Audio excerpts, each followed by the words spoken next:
ಮೇಷರಾಶಿಯವರು ಈ ವಿಡಿಯೋವನ್ನು ಸಂಪೂರ್ಣವಾಗಿ ನೋಡಿ. ಈ ಒಂದು ವಿಡಿಯೋದಲ್ಲಿ ನಿಮ್ಮ 2026ನೇ ಇಸವಿಯ ಸಂಪೂರ್ಣ ಜೀವನ, ಮದುವೆ ಮತ್ತು ನಿಮ್ಮ ಉದ್ಯೋಗ, ನಿಮ್ಮ ಶಿಕ್ಷಣ, ನಿಮಗೆ ಸಂಬಂಧಪಟ್ಟಂತಹ ವ್ಯವಹಾರ, ಉದ್ಯೋಗಗಳ ಬಗ್ಗೆ ಸಂಪೂರ್ಣವಾಗಿ ತಿಳಿಸಲಾಗಿದೆ ಮತ್ತು ಅವುಗಳ ಪೂಜಾ ಕ್ರಮ ಮತ್ತು ದಾನ ಧರ್ಮಾದಿಗಳನ್ನು ಸಂಪೂರ್ಣವಾಗಿ ತಿಳಿಸಲಾಗಿದೆ.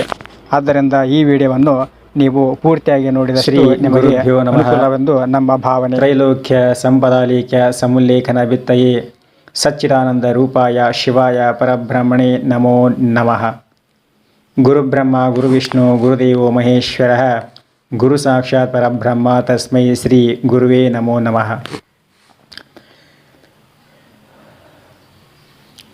ಇವತ್ತಿನ ಈ ವಿಡಿಯೋದಲ್ಲಿ 2026ರ ಮೇಷರಾಶಿಯ ಸಂಪೂರ್ಣ ಭವಿಷ್ಯದ ಬಗ್ಗೆ ತಿಳಿಯುವುದಾದರೆ, ಮೇಷರಾಶಿಯ ಈ ವರ್ಷದ ಮೊದಲನೆಯದು ಆರೋಗ್ಯದ ಭವಿಷ್ಯ, ಆಮೇಲೆ ಶಿಕ್ಷಣ ಅಂದರೆ ಎಜುಕೇಷನ್ ಬಗ್ಗೆ, ಮತ್ತು ಮೂರನೆಯದು ವ್ಯಾಪಾರ ಅಥವಾ ಬಿಸ್ನೆಸ್ ಉದ್ಯೋಗದ ಬಗ್ಗೆ, ಮತ್ತು ನಿಮ್ಮ ಈ ವರ್ಷದ ವೃತ್ತಿ ಪ್ರೊಫೆಷನ್ ಬಗ್ಗೆ ತಿಳಿಯೋಣ.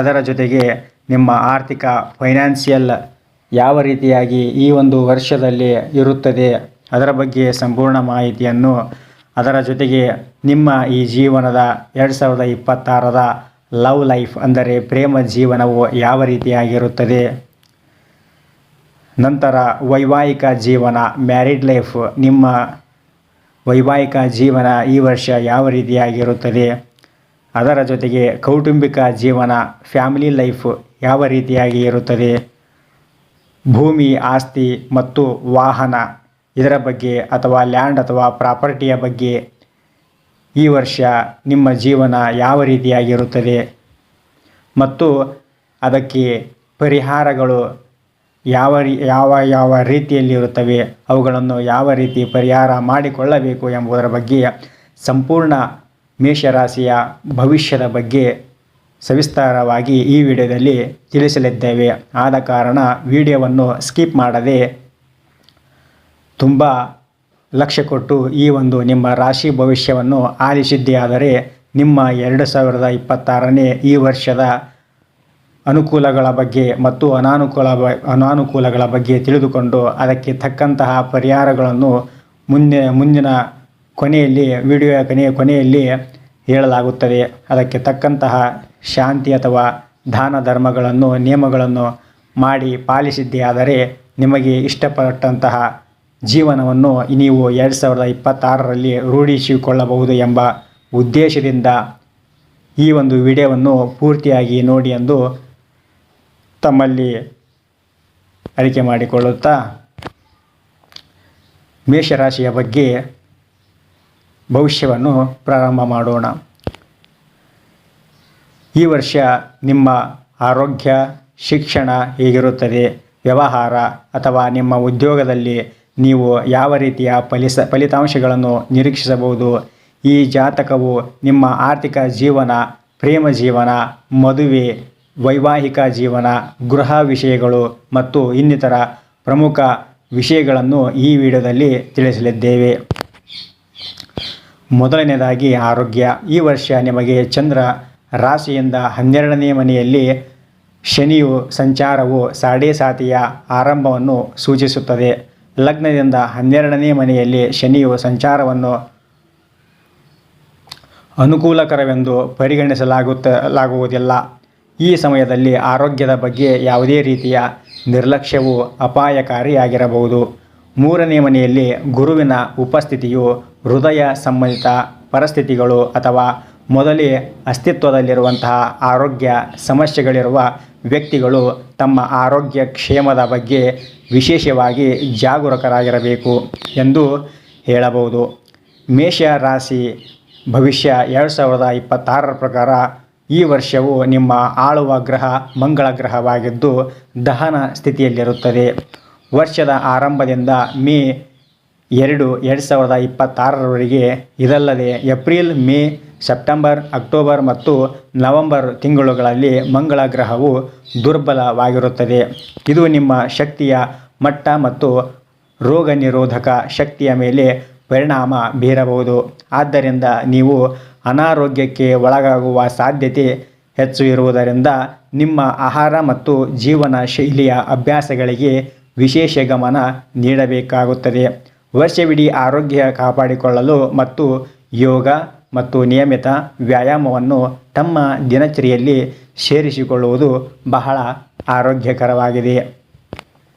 ಮತ್ತು ಈ ವರ್ಷದ ನಿಮ್ಮ ಶಿಕ್ಷಣದ ಬಗ್ಗೆ ಎಜುಕೇಷನ್ ಬಗ್ಗೆ ತಿಳಿಯುವುದಾದರೆ ಶೈಕ್ಷಣಿಕ ದೃಷ್ಟಿಕೋನದಿಂದ 2026 ನಿಮಗೆ ಸ್ವಲ್ಪ ಸವಾಲಿನದ್ದಾಗಿರುತ್ತದೆ. ಈ ಸಮಯದಲ್ಲಿ ನೀವು ಗಮನ ಕೇಂದ್ರೀಕರಿಸುವಲ್ಲಿ ಮತ್ತು ಏಕಾಗ್ರತೆಯಿಂದ ಅಧ್ಯಯನ ಮಾಡುವಲ್ಲಿ ತೊಂದರೆ ಸ್ವಲ್ಪ ಆಗಬಹುದು. ಆದರೂ ಪ್ರಜ್ಞಾಪೂರ್ವಕ ಪ್ರಯತ್ನ ಮಾಡಿದರೆ ನಕಾರಾತ್ಮಕ ಫಲಿತಾಂಶಗಳನ್ನು ತಪ್ಪಿಸಬಹುದಾಗಿದೆ. ವರ್ಷದ ಆರಂಭದಲ್ಲಿ ಜೂನ್ ಮೊದಲು ವಾರದವರೆಗೆ ಉನ್ನತ ಶಿಕ್ಷಣಕ್ಕೆ ಕಾರಣವಾದ ಗುರು ಗ್ರಹವು 3ನೇ ಮನೆಯಲ್ಲಿ ಇರಿಸಲ್ಪಡುತ್ತದೆ ಮತ್ತು ಅದೃಷ್ಟದ 9ನೇ ಮನೆಯ ಮೇಲೆ ದೃಷ್ಟಿ ನೆಟ್ಟಿರುತ್ತದೆ. ಆದ್ದರಿಂದ ಶಿಕ್ಷಕರು ಮತ್ತು ಮಾರ್ಗದರ್ಶನವು ಪ್ರಯೋಜನಕಾರಿಯಾಗಿರುವುದರಿಂದ ನೀವು ಅವರ ಮಾತುಗಳನ್ನು ಆಲಿಸುವುದು ಬಹಳ ಸೂಕ್ತವಾಗಿರುತ್ತದೆ. ಜೂನಿನಿಂದ ಅಕ್ಟೋಬರ್ವರೆಗೆ 4ನೇ ಮನೆಯ ಮೂಲಕ ಸಾಗುವ ಗುರುಗ್ರಹವು 8ನೇ ಮತ್ತು 12ನೇ ಮನೆಗಳ ಮೇಲೆ ಪ್ರಭಾವ ಬೀರುತ್ತದೆ. ಈ ಅವಧಿಯಲ್ಲಿ ಮನೆಯಿಂದ ದೂರ ಅಥವಾ ವಿದೇಶದಲ್ಲಿ ಅಧ್ಯಯನ ಮಾಡುವ ವಿದ್ಯಾರ್ಥಿಗಳು ನಕಾರಾತ್ಮಕ ಫಲಿತಾಂಶಗಳನ್ನು ನೋಡಬಹುದು. ನವೆಂಬರ್ ಮತ್ತು ಡಿಸೆಂಬರ್ನಲ್ಲಿ ಮತ್ತೊಮ್ಮೆ 3ನೇ ಮನೆಗೆ ಚಲಿಸುವ ಗುರು ಈ ಅವಧಿಯನ್ನು ಸ್ವಲ್ಪ ಸೂಕ್ಷ್ಮವಾಗಿಸುತ್ತದೆ. ಸಂಕ್ಷಿಪ್ತವಾಗಿ ಹೇಳುವುದಾದರೆ ನೀವು ವರ್ಷವಿಡೀ ನಿಮ್ಮ ಅಧ್ಯಯನದಲ್ಲಿ ಗಮನ ಹರಿಸಬೇಕು ಮತ್ತು ಶಿಸ್ತುಬದ್ಧವಾಗಿರಬೇಕು. ವಿಶೇಷವಾಗಿ ರಾಹು ಮತ್ತು ಕೇತು ಮತ್ತು ಶನಿಯ ಪ್ರಭಾವ ಶೈಕ್ಷಣಿಕ ವಿಷಯಗಳಲ್ಲಿ ಅಡ್ಡಿ ಅಥವಾ ಗೊಂದಲವನ್ನು ಉಂಟು ಮಾಡಬಹುದು. ನಿಮ್ಮ ವೈಯಕ್ತಿಕ ಜನ್ಮ ಕುಂಡಲಿಯಲ್ಲಿ ಗ್ರಹದ ದಶಾಗಳು ಅನುಕೂಲಕರವಾಗಿದ್ದರೆ ನೀವು ಅಷ್ಟು ತೊಂದರೆಗಳನ್ನು ಎದುರಿಸಬೇಕಾಗಿಲ್ಲ.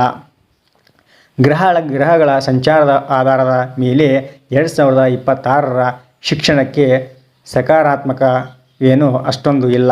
ಆದ್ದರಿಂದ ನಿಮ್ಮ ಅಧ್ಯಯನಕ್ಕೆ ಸಂಪೂರ್ಣ ಗಮನ ನೀಡುವಂತೆ ಮತ್ತು ನಿಮ್ಮ ಶಿಕ್ಷಕರು ಮತ್ತು ಮಾರ್ಗದರ್ಶಕರಿಂದ ಮಾರ್ಗದರ್ಶನ ಪಡೆಯುವಂತೆ ಬಲವಾಗಿ ಸಲಹೆ ನೀಡಬೇಕಾಗುತ್ತದೆ ಮತ್ತು ತೆಗೆದುಕೊಳ್ಳಬೇಕಾಗುತ್ತದೆ. ಇನ್ನು 2026 ಮೇಷರಾಶಿಯ ವ್ಯಾಪಾರ ಅಥವಾ ಬಿಸ್ನೆಸ್ ಉದ್ಯೋಗದ ಬಗ್ಗೆ ತಿಳಿಯುವುದಾದರೆ ಈ ವರ್ಷವು ನಿಮಗೆ ತಮ್ಮ ವ್ಯವಹಾರದಲ್ಲಿ ಮಾಡುವ ಪ್ರಯತ್ನಗಳಿಗೆ ಅನುಗುಣವಾಗಿ ಸಂಪೂರ್ಣವಾಗಿ ಪ್ರತಿಫಲ ನೀಡದಿರಬಹುದು. ಇದಕ್ಕೆ ಮುಖ್ಯ ಕಾರಣಗಳು ನಿಮ್ಮ ವೃತ್ತಿ ಜೀವನದ ಮನೆಯ ಅಧಿಪತಿ 12ನೇ ಮನೆಗೆ ಶನಿಯು ಸಂಚಾರ ಮತ್ತು ಗುರುವಿನ ಸಂಚಾರದ ಬೆಂಬಲದ ಕೊರತೆಯಾಗಿರಬಹುದು. 12ನೇ ಮನೆಯಲ್ಲಿ ಶನಿಯ ಸ್ಥಾನವು ವಿದೇಶಿ ದೇಶಗಳೊಂದಿಗೆ ವ್ಯವಹಾರಗಳನ್ನು ಹೊಂದಿರುವವರೆಗೆ ಸ್ವಲ್ಪ ಪ್ರಯೋಜನಕಾರಿ ಎಂದು ಸಾಬೀತಾಗಿ ಹೇಳಬಹುದು. ಆಮದು ಮತ್ತು ರಫ್ತು ಅಥವಾ ಅಂತಾರಾಷ್ಟ್ರೀಯ ಪಾಲುದಾರರೊಂದಿಗೆ ವ್ಯಾಪಾರದಲ್ಲಿ ತೊಡಗಿಸುವವರು ಯಶಸ್ಸು ಸಾಧಿಸಬಹುದಾಗಿದೆ. ಆದಾಗ್ಯೂ ಯಶಸ್ಸು ಸುಲಭವಾಗಿ ಬರುವಂಥದ್ದಲ್ಲ. ಹಲವಾರು ಸವಾಲುಗಳು ಮತ್ತು ಅಡೆತಡೆಗಳನ್ನು ನಿವಾರಿಸಿದ ನಂತರವೇ ನಿಮಗೆ ಯಶಸ್ಸು ಬರುವಂತಹ ನಿರೀಕ್ಷೆಯಿದೆ. ಜನವರಿ 20ರಿಂದ ಮೇ 17ರವರೆಗೆ ಶನಿಯು ಬೇರೆ ಯಾವುದೇ ಗ್ರಹದ ಪ್ರಭಾವಕ್ಕೆ ಒಳಗಾಗಿರುವುದಿಲ್ಲ. ಈ ಅವಧಿಯಲ್ಲಿ ನೀವು ಕಷ್ಟಪಟ್ಟು ಕೆಲಸ ಮಾಡಬೇಕು ಮತ್ತು ಯಾವುದೇ ಪ್ರಮುಖ ವ್ಯವಹಾರ ಅಪಾಯಗಳನ್ನು ತೆಗೆದುಕೊಳ್ಳುವುದನ್ನು ತಪ್ಪಿಸಬೇಕಾಗುತ್ತದೆ. ಈ ಇಡೀ ವರ್ಷವು ನಿಮ್ಮಿಂದ ಸ್ಥಿರ ಮತ್ತು ತೀವ್ರವಾದ ಪ್ರಯತ್ನವನ್ನು ಬಯಸಬಹುದಾಗಿದೆ, ಆದರೆ ಫಲಿತಾಂಶಗಳು ನಿಮ್ಮ ಶ್ರಮಕ್ಕೆ ಹೋಲಿಸಿದರೆ ಕಡಿಮೆಯಾಗಬಹುದು. ನವೆಂಬರ್ನಲ್ಲಿ ಗುರುವಿನ ಸಂಚಾರವು ಅನುಕೂಲಕರವಾಗಿರುತ್ತದೆ ಮತ್ತು ಅಕ್ಟೋಬರ್ ನಡುವಿನ ಶನಿಯ ಸಂಚಾರವು ಮತ್ತು ಅಕ್ಟೋಬರ್ ನಂತರದ ಗುರುವಿನ ಸಂಚಾರವು ಹೆಚ್ಚು ಅನುಕೂಲಕರವಾಗಿರುತ್ತದೆ. ಅಂದರೆ ವರ್ಷದ ಮೊದಲಾರ್ಧವು ಹೆಚ್ಚಿನ ಶ್ರಮ ಬೇಕಾಗಬಹುದು. ದ್ವಿತೀಯಾರ್ಧದ ಕೆಲಸದಲ್ಲಿ ಹೊರೆಯ ವಿಷಯದಲ್ಲಿ ಹಗುರವಾಗಿರಬಹುದು. ಆದರೂ ವರ್ಷವಿಡೀ ಕಠಿಣ ಪರಿಶ್ರಮ ಮತ್ತು ಸಮರ್ಪಣೆ ಅತ್ಯಗತ್ಯವಾಗಿದೆ. 2026 ನಿಮ್ಮ ವೃತ್ತಿ ಪ್ರೊಫೆಷನ್ ಜೀವನವನ್ನು ನೋಡುವುದಾದರೆ ಉದ್ಯೋಗದ ದೃಷ್ಟಿಯಿಂದ ಮೇಷರಾಶಿಯವರಿಗೆ 2026 ಸರಾಸರಿಯಾಗಿರುತ್ತದೆ. ಆದಾಗ್ಯೂ ಇದು ನಿಮ್ಮಿಂದ ಹೆಚ್ಚುವರಿ ಶ್ರಮವನ್ನು ಬಯಸಬಹುದು. ಕಷ್ಟಪಟ್ಟು ಕೆಲಸ ಮಾಡಲು ಸಿದ್ಧರಿರುವವರು ನಿರಾಶೆಯನ್ನು ಎದುರಿಸುವುದಿಲ್ಲ. 12ನೇ ಮನೆಯ ಶನಿಯು ಸಂಚಾರವನ್ನು ವೈದಿಕ ಜ್ಯೋತಿಷ್ಯದ ಪ್ರಕಾರ ಚಂದ್ರನ ಚಿಹ್ನೆಯನ್ನು ಆಧರಿಸಿದ ಸಾಡೇಸತಿ ಅವಧಿಯ ಭಾಗವೆಂದು ಪರಿಗಣಿಸಲಾಗುತ್ತದೆ. ಆದರೆ 6ನೇ ಮನೆಯ ಮೇಲೆ ಶನಿಯ ದೃಷ್ಟಿ ಇರುವುದರಿಂದ ತಾಳ್ಮೆಯಿಂದ ಮತ್ತು ಸಮರ್ಪಣಾ ಭಾವದಿಂದ ಕೆಲಸ ಮಾಡುವವರಿಗೆ ಅನುಕೂಲಕರ ಫಲಿತಾಂಶಗಳನ್ನು ತರಬಹುದಾಗಿದೆ. ಜೂನ್ 2ರವರೆಗೆ ಗುರುವು ನಿಮ್ಮ ಲಾಭದ ಮನೆಯ ಕಡೆಗೆ ದೃಷ್ಟಿ ಹರಿಸುತ್ತಾನೆ. ಅಂದರೆ ಈ ಅವಧಿಯಲ್ಲಿ ನಿಮ್ಮ ಪ್ರಯತ್ನಗಳು ತ್ವರಿತ ಮತ್ತು ಸಕಾರಾತ್ಮಕ ಫಲಿತಾಂಶಗಳನ್ನು ನೀಡಬಹುದು. ಜೂನ್ 2ರಿಂದ ಅಕ್ಟೋಬರ್ 31ರ ನಡುವಿನ ಅವಧಿಯು ಕೆಲಸದ ಸ್ಥಳಗಳಲ್ಲಿ ಗಮನಾರ್ಹ ಒತ್ತಡವನ್ನು ತರಬಹುದಾಗಿದೆ. ಜನವರಿ 20ರಿಂದ ಮೇ 17ರವರೆಗೆ ನೀವು ತುಂಬ ಕಷ್ಟಪಟ್ಟು ಕೆಲಸ ಮಾಡಬೇಕಾಗಬಹುದು. ಇದರ ನಂತರದ ಅವಧಿಯು ಯಶಸ್ಸನ್ನು ತರುವ ಸಾಧ್ಯತೆ ಹೆಚ್ಚಾಗಿರುತ್ತದೆ. ಡಿಸೆಂಬರ್ 5ರವರೆಗೆ ರಾಹು ನಿಮ್ಮನ್ನು ಬೆಂಬಲಿಸುತ್ತಾನೆ. ನಿಮ್ಮ ಕಠಿಣ ಪರಿಶ್ರಮವು ಪ್ರಯೋಜನಕಾರಿಯಾಗುವಂತೆ ನೋಡಿಕೊಳ್ಳಲು ಸಹಾಯ ಮಾಡುತ್ತಾನೆ. ಮೇಷರಾಶಿ ಭವಿಷ್ಯ 2026ರ ಪ್ರಕಾರ ಡಿಸೆಂಬರ್ 5ರ ನಂತರ ಕೇತು ನಿಮ್ಮನ್ನು ಬೆಂಬಲಿಸಲು ಪ್ರಾರಂಭಿಸುತ್ತಾನೆ. ಸಂಕ್ಷಿಪ್ತವಾಗಿ ಹೇಳುವುದಾದರೆ ಈ ವರ್ಷ ಉದ್ಯೋಗದಲ್ಲಿರುವವರಿಗೆ ಮಿಶ್ರ ಫಲಿತಾಂಶಗಳನ್ನು ಕಾಣಬಹುದಾಗಿದೆ. ಮೇಷರಾಶಿಯ 2026ರ ಆರ್ಥಿಕ ಭವಿಷ್ಯವನ್ನು, ಫೈನಾನ್ಷಿಯಲ್ ಭವಿಷ್ಯವನ್ನು, ಹಣಕಾಸಿನ ಭವಿಷ್ಯವನ್ನು ನೋಡುವುದಾದರೆ ನಿಮ್ಮ ಆರ್ಥಿಕ ಜೀವನವು ಸರಾಸರಿಗಿಂತ ಉತ್ತಮವಾಗಿರಲಿದೆ. ನಿಮ್ಮ ವೃತ್ತಿ ಜೀವನವು ಮಧ್ಯಮ ಫಲಿತಾಂಶಗಳನ್ನು ನೀಡಬಹುದಾದರೂ ಆದಾಯ ಮತ್ತು ಉಳಿತಾಯವು ಉತ್ತಮವಾಗಿರುತ್ತದೆ. ಆದಾಗ್ಯೂ ಈ ವರ್ಷ ಅನಿರೀಕ್ಷಿತ ಆರ್ಥಿಕ ಲಾಭಗಳು ಅಸಂಭವವಾಗಿವೆ, ಏಕೆಂದರೆ ನೀವು ಈ ದಿಕ್ಕಿನಲ್ಲಿ ಹೆಚ್ಚಿನ ಗ್ರಹಗಳ ಬೆಂಬಲವನ್ನು ಪಡೆಯುವುದಿಲ್ಲ. ನಿಮ್ಮ ಉಳಿತಾಯವು ಆ ಪ್ರಯತ್ನದ ಮೂಲಕ ನೀವು ಎಷ್ಟೇ ಗಳಿಸುತ್ತೀರಿ ಎಂಬುದರ ಮೇಲೆ ಅವಲಂಬಿತವಾಗಿರುತ್ತದೆ. ಲಾಭದ ಮನೆಯ ಅಧಿಪತಿಯು ಶನಿಯು ಈ ವರ್ಷ 12ನೇ ಮನೆಯಲ್ಲಿ ನೆಲೆಸಿರುತ್ತಾನೆ. ಆದ್ದರಿಂದ ಆರ್ಥಿಕ ಲಾಭವನ್ನು ನೋಡಲು ನೀವು ತುಂಬ ಶ್ರಮಿಸಬೇಕಾಗುತ್ತದೆ. ಲಾಭದ ಮನೆಯಲ್ಲಿ ರಾಹುವಿನ ಸಂಚಾರವನ್ನು ಅನುಕೂಲಕರವೆಂದು ಪರಿಗಣಿಸಲಾಗುತ್ತದೆ. ಆದರೂ ಅಂದರೆ ನೀವು ನಿಮ್ಮ ಕಠಿಣ ಪರಿಶ್ರಮಕ್ಕೆ ಉತ್ತಮ ಲಾಭವನ್ನು ಪಡೆಯುತ್ತೀರಿ ಎಂದು ಅರ್ಥ. ಆದರೂ ಉಳಿತಾಯದಲ್ಲಿ ನಿರಾಶೆಯಾಗಬಹುದು. ವರ್ಷದ ಆರಂಭದಿಂದ ಜೂನ್ 2ರವರೆಗೆ ಗುರುವು ನಿಮ್ಮ ಲಾಭದ ಮನೆಯ ಮೇಲೆ ಪ್ರಭಾವ ಬೀರುತ್ತಾನೆ. ಇದನ್ನು ಆದಾಯಕ್ಕೆ ಸಕಾರಾತ್ಮಕವೆಂದು ಪರಿಗಣಿಸಲಾಗುತ್ತದೆ. ಬಳಿಕ ಗುರು ನಿಮ್ಮ ಖರ್ಚುಗಳನ್ನು ಹೆಚ್ಚಿಸಬಹುದು. ಉಳಿತಾಯ ಕಷ್ಟವಾಗಬಹುದು. ಸುಮಾರು 7 ತಿಂಗಳುಗಳ ಕಾಲ ಗುರುವಿನ ಬೆಂಬಲ ಮತ್ತು ಸುಮಾರು 11 ತಿಂಗಳ ಕಾಲ ರಾಹುವಿನ ಬೆಂಬಲದೊಂದಿಗೆ ನೀವು ವರ್ಷವಿಡೀ ಉತ್ತಮವಾಗಿ ಗಳಿಸಲು ಸಾಧ್ಯವಾಗುತ್ತದೆ. ಆದಾಗ್ಯೂ ಉಳಿತಾಯದ ವಿಷಯದಲ್ಲಿ ವರ್ಷವು ಸ್ವಲ್ಪ ದುರ್ಬಲವಾಗಿರಬಹುದು ಎಂದು ಹೇಳಬಹುದು, ಏಕೆಂದರೆ ನಿಮ್ಮ ವೆಚ್ಚಗಳು ಕೆಲವೊಮ್ಮೆ ನಿಮ್ಮ ಆದಾಯವನ್ನು ಮೀರಿಸಬಹುದಾಗಿದೆ. ನಂತರ ಈ ವರ್ಷ ಮೇಷರಾಶಿಯ ಪ್ರೇಮ ಜೀವನ ಅಥವಾ ಲವ್ ಲೈಫ್ ಅನ್ನು ನೋಡುವುದಾದರೆ ಪ್ರೇಮ ಜೀವನದ ವಿಷಯದಲ್ಲಿ 2026 ನಿಮಗೆ ಸರಾಸರಿಗಿಂತ ಉತ್ತಮವಾಗಿರುತ್ತದೆ. ಆದಾಗ್ಯೂ ಡಿಸೆಂಬರ್ 5ರವರೆಗೆ 5ನೇ ಮನೆಯ ಮೇಲೆ ಕೇತುವಿನ ಪ್ರಭಾವವು ಸಂಬಂಧಗಳಲ್ಲಿ ತಪ್ಪು ತಿಳುವಳಿಕೆಗಳಿಗೆ ಕಾರಣವಾಗಬಹುದು. ಆದರೆ ನಿಮ್ಮ ಸಂಗಾತಿಯ ಮನಸ್ಸಿನಲ್ಲಿ ಅನುಮಾನವನ್ನು ಉಂಟುಮಾಡುವ ಯಾವುದೇ ಕ್ರಿಯೆಗಳನ್ನು ನೀವು ತಪ್ಪಿಸಿದರೆ ಕೇತು ನಿಮಗೆ ಹೆಚ್ಚು ತೊಂದರೆ ಕೊಡುವುದಿಲ್ಲ. ಈ ಅವಧಿಯಲ್ಲಿ ನಿಮ್ಮ ಸಂಗಾತಿಗೆ ನಿಷ್ಠೆ ಮತ್ತು ಬದ್ಧತೆಯನ್ನು ಕಾಪಾಡಿಕೊಳ್ಳುವುದು ಬಹಳ ಮುಖ್ಯವಾಗಿರುತ್ತದೆ. ಸಣ್ಣ ಪುಟ್ಟ ವಾದಗಳು ಅಥವಾ ಭಿನ್ನ ಅಭಿಪ್ರಾಯಗಳು ಹೊರತಾಗಿಯೂ ನಿಮ್ಮ ಸಂಗಾತಿ ನಿಮ್ಮ ಪಕ್ಕದಲ್ಲಿಯೇ ಇರುತ್ತಾರೆ.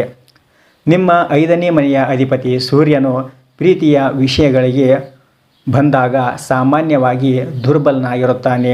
ಆದರೆ ಗುರುವಿನ ಬೆಂಬಲವು ನಿಮ್ಮ ಪ್ರೇಮ ಜೀವನದಲ್ಲಿ ಯೋಗ್ಯ ಫಲಿತಾಂಶಗಳನ್ನು ಅನುಭವಿಸಲು ಸಹಾಯ ಮಾಡುತ್ತಾರೆ.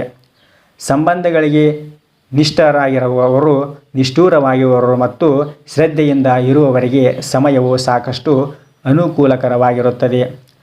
ತಮ್ಮ ಸಂಬಂಧಗಳನ್ನು ಗಂಭೀರವಾಗಿ ಪರಿಗಣಿಸಿದವರಿಗೆ ಕೇತುವಿನ ಪ್ರಭಾವದಿಂದಾಗಿ ಅನುಮಾನಗಳು ಎದುರಾಗಬಹುದು. ಒಟ್ಟಾರೆಯಾಗಿ ತಮ್ಮ ಸಂಗಾತಿಗೆ ನಿಷ್ಠೂರವಾಗಿರುವವರು ಪ್ರಣಯದ ವಿಷಯದಲ್ಲಿ ವರ್ಷವನ್ನು ಸರಾಸರಿಗಿಂತ ಉತ್ತಮ ಕಾಣುತ್ತಾರೆ. ವರ್ಷದ ಕೊನೆಯ 2 ತಿಂಗಳುಗಳು ನಿಮ್ಮ ಪ್ರೇಮ ಜೀವನಕ್ಕೆ ಸಕಾರಾತ್ಮಕವಾಗಿರುವ ಸಾಧ್ಯತೆಗಳು ತುಂಬ ಅಧಿಕವಾಗಿರುತ್ತವೆ. ಮೇಷರಾಶಿಯ 2026ರ ವೈವಾಹಿಕ ಜೀವನ ಅಥವಾ ಮ್ಯಾರಿಡ್ ಲೈಫ್ ನೋಡುವುದಾದರೆ, ಮದುವೆಗೆ ಅರ್ಹರಾಗಿರುವವರು ಈ ವರ್ಷವು ಸಾಕಷ್ಟು ಅನುಕೂಲಕರವಾಗಿರುತ್ತದೆ. ಜನ್ಮಕುಂಡಲಿಯಲ್ಲಿನ ಗ್ರಹ ಸ್ಥಾನಗಳು ಬೆಂಬಲಿತವಾಗಿದ್ದರೆ ಜೂನ್ 2ರವರೆಗೆ 7ನೇ ಮನೆಯ ಮೇಲೆ ಗುರುವಿನ ಪ್ರಭಾವವು ಮದುವೆಗೆ ಸಹಾಯ ಎಂದು ಹೇಳಬಹುದು. ವರ್ಷದ ಆರಂಭದಿಂದ ಜೂನ್ 2ರವರೆಗೆ ಮತ್ತು ನವೆಂಬರ್ ಮತ್ತು ಡಿಸೆಂಬರ್ಗಳ ತಿಂಗಳುಗಳಲ್ಲಿ ಗುರುವಿನ ಸಂಚಾರವು ಮದುವೆಗೆ ಸಂಬಂಧಿಸಿದ ವಿಷಯಗಳನ್ನು ಸಂಪೂರ್ಣವಾಗಿ ಬೆಂಬಲಿಸಬಹುದಾಗಿದೆ. ಈ ಅನುಕೂಲಕರ ಅವಧಿಯಲ್ಲಿ ವೈವಾಹಿಕ ಜೀವನ ಸಾಮರಸ್ಯ ಮತ್ತು ಹೊಂದಾಣಿಕೆಯನ್ನು ಸಹ ನೀಡುತ್ತದೆ. ಆದಾಗ್ಯೂ ಜೂನ್ 2 ಮತ್ತು ಅಕ್ಟೋಬರ್ 31ರ ನಡುವಿನ ಗುರು ವೈವಾಹಿಕ ಜೀವನದ ಮೇಲೆ ಪ್ರಭಾವ ಬೀರುವುದಿಲ್ಲ. ಆದ್ದರಿಂದ ಸಣ್ಣ ಸಮಸ್ಯೆಗಳು ಉಲ್ಬಣಗೊಳ್ಳುವ ಮೊದಲೇ ಪರಿಹರಿಸಲು ಸೂಚಿಸಲಾಗುತ್ತದೆ.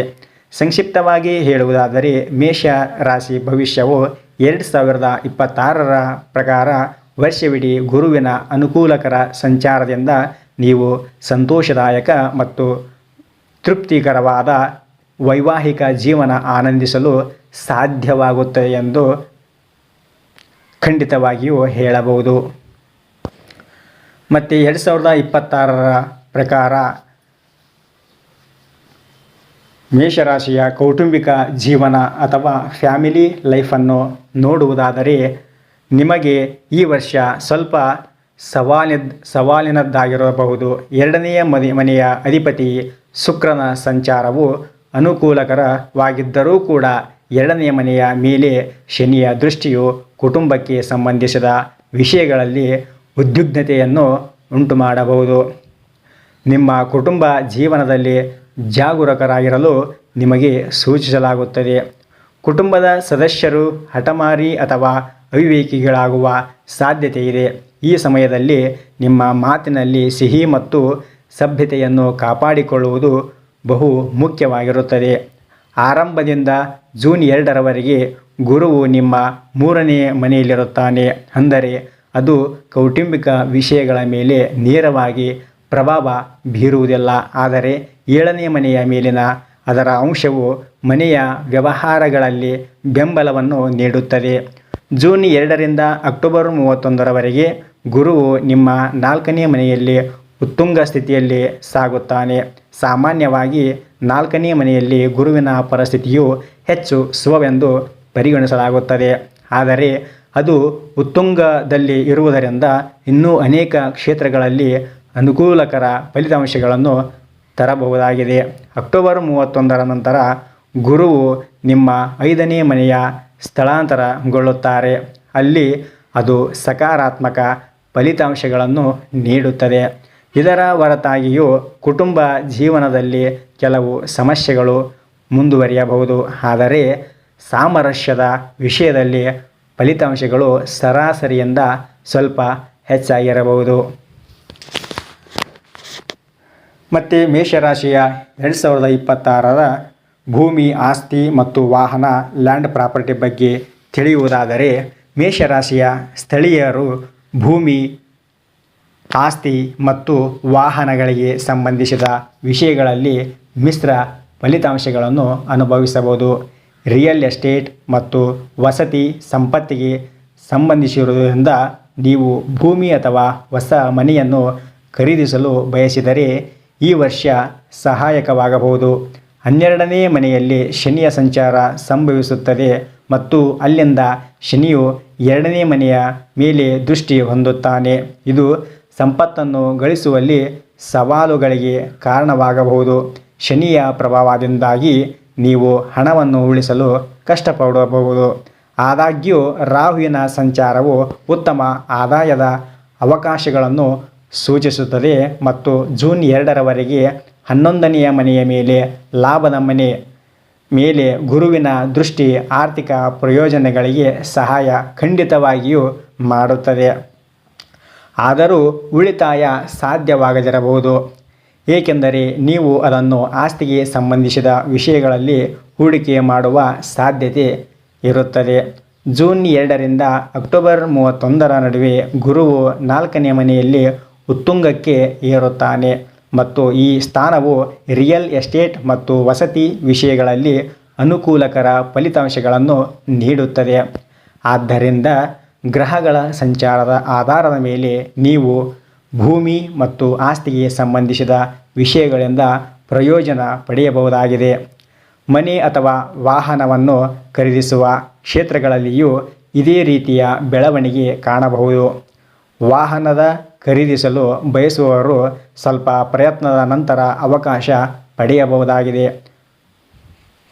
ಸಂಚಾರಗಳು ಸಂಪೂರ್ಣವಾಗಿ ಅನುಕೂಲಕರ ಇರುವುದರಿಂದ ನಿಮ್ಮ ವೈಯಕ್ತಿಕ ಗ್ರಹಗಳ ಅವಧಿಗಳು ದಶಾಗಳು ಪ್ರಬಲವಾಗಿದ್ದಾಗ ಮಾತ್ರ ನೀವು ವಾಹನ, ಭೂಮಿ, ಆಸ್ತಿಗಳನ್ನು ಖರೀದಿಸಲು ಸಾಧ್ಯವಾಗುತ್ತದೆ. ಮತ್ತು ಈ ರಾಶಿಯ ಮೇಷರಾಶಿಯ 2026ರ ಎಲ್ಲ ಆಗು ಹೋಗುಗಳ ಬಗ್ಗೆ ತಿಳಿದುಕೊಂಡ ನಂತರ ಪರಿಹಾರಗಳನ್ನು ನೋಡುವುದಾದರೆ, ನೀವು ಯಾವುದೇ ಜೀವನಕ್ಕೆ ಸಂಬಂಧಿಸಿದಂತೆ ವಾಹನಗಳಿಗೆ, ಭೂಮಿಯನ್ನು, ಮನೆಯನ್ನು ಅಥವಾ ಇನ್ನಿತರ ನಿಮ್ಮ ವ್ಯಾಪಾರ, ಉದ್ಯೋಗ ಅಥವಾ ವಿವಾಹಕ್ಕೆ ಸಂಬಂಧಿಸಿದ ಯಾವುದೇ ಕಾರ್ಯಗಳನ್ನು ಪ್ರಾರಂಭಿಸಬೇಕಾದರೆ ಮೇಷರಾಶಿಯವರು ಈ ಒಂದು ಪೂಜಾ ವಿಧಾನಗಳನ್ನು ಅನುಸರಿಸಿ ದಾನ ಧರ್ಮವನ್ನು ಮಾಡಲೇಬೇಕು. ಪರಿಹಾರಗಳೆಂದರೆ ಶಿವನ ಮತ್ತು ಹನುಮಂತನ ನಿಯಮಿತವಾಗಿ ಪೂಜಿಸಬೇಕಾಗುತ್ತದೆ. ಅಂದರೆ ಶಿವನು ಮತ್ತು ಹನುಮಂತನನ್ನು ನಿಯಮಿತವಾಗಿ ನೀವು ದರ್ಶನವನ್ನು ಪಡೆಯಬೇಕಾಗುತ್ತದೆ. ಪ್ರತಿ 3 ತಿಂಗಳಿಗೊಮ್ಮೆ ಕನ್ಯಾ ಪೂಜೆ ಮಾಡಿ ಅವರ ಆಶೀರ್ವಾದವನ್ನು ಪಡೆಯಬೇಕಾಗುತ್ತದೆ. ಅಂದರೆ ಬಾಲ ಹೆಣ್ಣು ಮಕ್ಕಳಿಗೆ ನೀವು ಪಾದಪೂಜೆಯನ್ನು ಮಾಡಿ ಅವರ ಆಶೀರ್ವಾದವನ್ನು ತೆಗೆದುಕೊಳ್ಳುವುದು ಬಹಳ ನಿಮಗೆ ಅನುಕೂಲಕರವಾಗಿರುತ್ತದೆ ಮತ್ತು ನಿಮ್ಮ ಎಲ್ಲ ಗ್ರಹಗತಿಯ ತೊಂದರೆಗಳು ನಿವಾರಣೆಯಾಗುತ್ತವೆ ಎಂದು ಖಂಡಿತವಾಗಿ ಹೇಳಬಹುದು. ಮತ್ತು ಮೇಷರಾಶಿ ಭವಿಷ್ಯ 2026ರ ಪ್ರಕಾರ ದೇವಸ್ಥಾನದಲ್ಲಿ ಹಾಲು ಮತ್ತು ಸಕ್ಕರೆಯನ್ನು ದಾನ ಮಾಡುವುದು ಬಹಳ ಸೂಕ್ತ ಮತ್ತು ಬಹಳ ಪ್ರಯೋಜನಕಾರಿಯಾದಂತಹ, ನಮಗೆ ಅನುಕೂಲಕರ ಮಾರ್ಗವನ್ನು ಕೊಡುವಂತಹ ಶಕ್ತಿಶಾಲಿ ದಾನವೆಂದು ಹೇಳಬಹುದು. ಹಾಲು ಮತ್ತು ಸಕ್ಕರೆಯನ್ನು ಖಂಡಿತವಾಗಿಯೂ ನೀವು ಮಠ ಮಾನ್ಯಗಳಿಗೆ, ಗುಡಿಗಳಿಗೆ ದಾನವನ್ನು ಮಾಡಿದ್ದೇ ಆದರೆ ನಿಮ್ಮ ಯಾವುದೇ ಕೆಲಸಗಳಲ್ಲಿ ತೊಂದರೆ ಆಗುವ ಸಂದರ್ಭಗಳು ಇದ್ದರೂ ಅದೆಲ್ಲ ನಿವಾರಣೆಯಾಗಿ ನಿಮಗೆ ಅನುಕೂಲಕರ ದಾರಿಯನ್ನು ಗ್ರಹಗತಿಗಳು ಆ ಶಿವನ ಅನುಗ್ರಹದಿಂದ ನಿಮಗೆ ದಾರಿಯನ್ನು ಕಟ್ಟಿಕೊಡುವಲ್ಲಿ ಶಿವನ ಆಶೀರ್ವಾದವು ಸಂಪೂರ್ಣ ನಿಮ್ಮ ಮೇಲೆ ಬೀಳುವುದಕ್ಕೆ ಒಂದು ಅನುಕೂಲಕರ ಮಾರ್ಗ ಈ ಹಾಲು ಮತ್ತು ಸಕ್ಕರೆಯನ್ನು ಮಠಮಾನ್ಯಗಳಿಗೆ ಮತ್ತು ಗುಡಿಗಳಿಗೆ ಅಥವಾ ಯಾವುದೇ ಅನ್ನ ಸಂತರ್ಪಣೆಯಲ್ಲಿ ನೀವು ಅದನ್ನು ಕೊಡಿಸಿದ್ದೇ ಆದರೆ ನಿಮ್ಮ ಜೀವನವು ಉತ್ತಮವಾಗಿರುತ್ತದೆ, ಸುಗಮವಾಗಿರುತ್ತದೆ ಎಂದು ಖಂಡಿತವಾಗಿಯೂ ಹೇಳಬಹುದು. ಇದು ಈ ವರ್ಷದ 2026ರ ಮೇಷರಾಶಿಯ ಸಂಪೂರ್ಣ ಜೀವನದ ಭವಿಷ್ಯವನ್ನು ತಿಳಿದಿದ್ದೀರಿ. ಈ ಒಂದು ಮಾಹಿತಿ ಮತ್ತು ಈ ವಿಡಿಯೋ ಇಷ್ಟವಾದರೆ ನಿಮ್ಮ ಅನಿಸಿಕೆಗಳನ್ನು ದಯವಿಟ್ಟು ಕಾಮೆಂಟ್ ಮಾಡಿ ಮತ್ತು ನಿಮ್ಮ ಅನಿಸಿಕೆ ಅಭಿಪ್ರಾಯಗಳನ್ನು ಕಮೆಂಟ್ ಮೂಲಕ ತಿಳಿಸಿ. ಸರ್ವೇ ಜನ ಸುಖಿನೋ ಭವಂತು, ಸಮಸ್ತ ಸನ್ಮಂಗಳಾನಿ ಭವಂತು. ಮುಂದಿನ ವಿಡಿಯೋದಲ್ಲಿ ಮತ್ತೊಂದು ರಾಶಿಯೊಂದಿಗೆ ಮತ್ತೆ ಸಿಗೋಣ.